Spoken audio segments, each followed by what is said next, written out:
नमस्कार सम्पूर्णमा म एकमाया गुरुङ राष्ट्रिय खेलाडी प्रशिक्षक अन्तर्राष्ट्रिय रेफ्री गण्डकी प्रदेशकै पहिलो रेफ्री यही मिति 2082 जेठ 16 र 17 गते हुन गइरहेको प्रथम Maya's Gandaki province level open taekwondo championship हुन गइरहेको छ।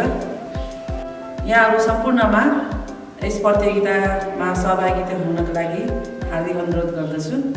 यस प्रतियोगिता एब्सोल्युट ताइक्वान्डो डोजाङद्वारा आयोजित रहेको छ र विभिन्न सङ्घ संस्थाबाट साथ र सपोर्ट पनि रहेको छ। यस प्रतियोगिताको मुख्य प्रायोजक रहेको छ पूर्व सम्माननीय श्री अमर बहादुर गुरुङ, पूर्व राजसभाका सदस्य, हाल चाबेल काठमाडौँ 7 रहेको छ। यसमा 3वटा इभेन्टहरू रहेको छ, गेरोकी, पुम्से र स्पिड किक। स्पिड किक चाहिँ हामी हाम्रो सानसानो नानी बाबुहरूलाई इन्करेज गर्नको लागि फ्रेन्डसिप गेम रहेको छ। यस्तै गरी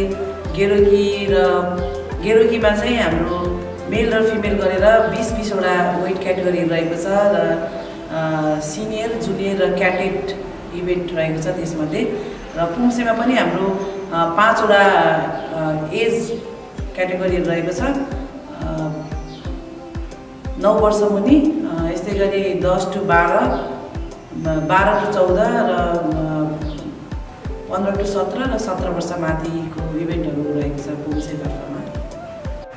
यस खेलमा विभिन्न प्रदेशका राष्ट्रिय तथा अन्तर्राष्ट्रिय रेफ्री अफिसियलहरू आउँदै हुनुहुन्छ। यस प्रतियोगितामा चाहिँ खेलाडीहरू चाहिँ 3टै इभेन्टमा भाग लिन पाउनेछ र प्रत्येक खेलाडीले चाहिँ एउटा इभेन्टको चाहिँ 1000 रुपियाँ शुल्क तिर्नुपर्ने हुनेछ र उहाँहरूलाई चाहिँ खाना खाजाको पनि व्यवस्था गरेको छ आयोजकले।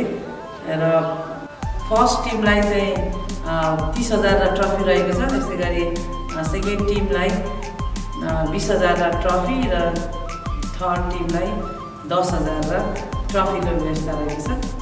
गण्डकी प्रदेशमा राष्ट्रिय तथा अन्तर्राष्ट्रिय खेलाडी उत्पादन गर्न र ताइक्वान्डो खेलको विकास गर्ने मूल उद्देश्य रहेको छ।